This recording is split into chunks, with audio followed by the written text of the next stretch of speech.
Read by Christine Wales. No Pets Allowed by M.A. Cummings. I can't tell anyone about it. In the first place, they'd never believe me. And, if they did, I'd probably be punished for having her, because we aren't allowed to have pets of any kind. It wouldn't have happened if they hadn't sent me way out there to work. But you see, there are so many things I can't do. I remember the day the chief of vocation took me before the council. "I've tried him on a dozen things," he reported. "People always talk about me as if I can't understand what they mean, but I'm really not that dumb." "There doesn't seem to be a thing he can do," the chief went on. "Actually, his intelligence seems to be no greater than that which we believe our ancestors had back in the 20th century. "As bad as that?" observed one of the council members. "You do have a problem." "But we must find something for him to do," said another. "We can't have an idle person in the state. It's unthinkable." "But what?" asked the chief. "He's utterly incapable of running any of the machines I've tried to teach him. The only things he can do are already being done much better by robots." There was a long silence, broken at last by one little old council member. "I have it," he cried. "The very thing. We'll make him guard of the treasure." "But there's no need of a guard. No one will touch the treasure without permission. We haven't had a dishonest person in the state for more than 3,000 years. "That's it exactly. There aren't any dishonest people, so there won't be anything for him to do, but we will have solved the problem of his idleness." "It might be a solution," said the chief, "at least a temporary one. I suppose we'll have to find something else later on, but this will give us time to look for something." So I became guard of the treasure, with a badge and nothing to do, unless you count watching the key. The gates were kept locked, just as they were in the old days, with a large key hung beside them. Of course, no one wanted to bother carrying it around. It was too heavy. The only ones who ever used it, anyway, were members of the council. As the man said, we haven't had a dishonest person in the state for thousands of years. Even I know that much. Of course, this left me with lots of time on my hands. That's how I happened to get her in the first place. I'd always wanted one, but pets were forbidden. Busy people didn't have time for them, so I knew I was breaking the law, but I figured that no one would ever find out. First I fixed a place for her, and made a brush screen so she couldn't be seen by anyone coming into the gates. Then one night I sneaked into the forest and got her.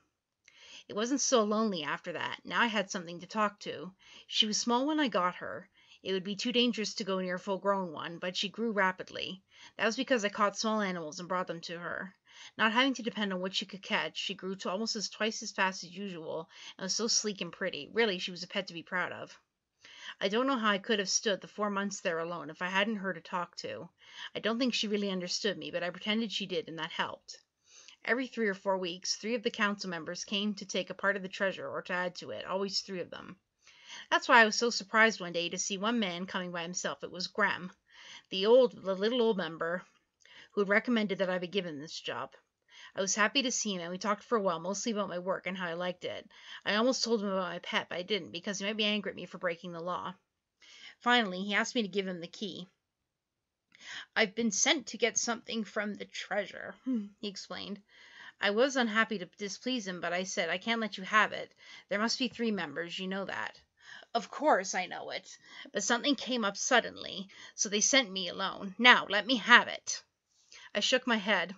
That was the one order they had given me, never give the key to any one person who came alone. Graham became quite angry. "You idiot," he shouted. "Why do you think I put you out here? It was so I could get in there and help myself to the treasure." "But that would be dishonest, and there are no dishonest people in the state. For 3,000 years, I know." His usually kind face had an ugly look to it I hadn't seen before. "But I'm going to get part of that treasure, and it won't do you any good to report it, because no one is going to take the word of a fool like you against a respected council member. They'll think you are the dishonest one. Now give me that key." It's a terrible thing to disobey a council member, but if I disobeyed him I would be disobeying all the others, and that would be worse. "No!" I shouted. He threw himself upon me. For his size and age he was very strong, stronger even than I fought. I fought as hard as I could, but I knew I wouldn't be able to keep him away from the key for very long. And if he took the treasure, I would be blamed.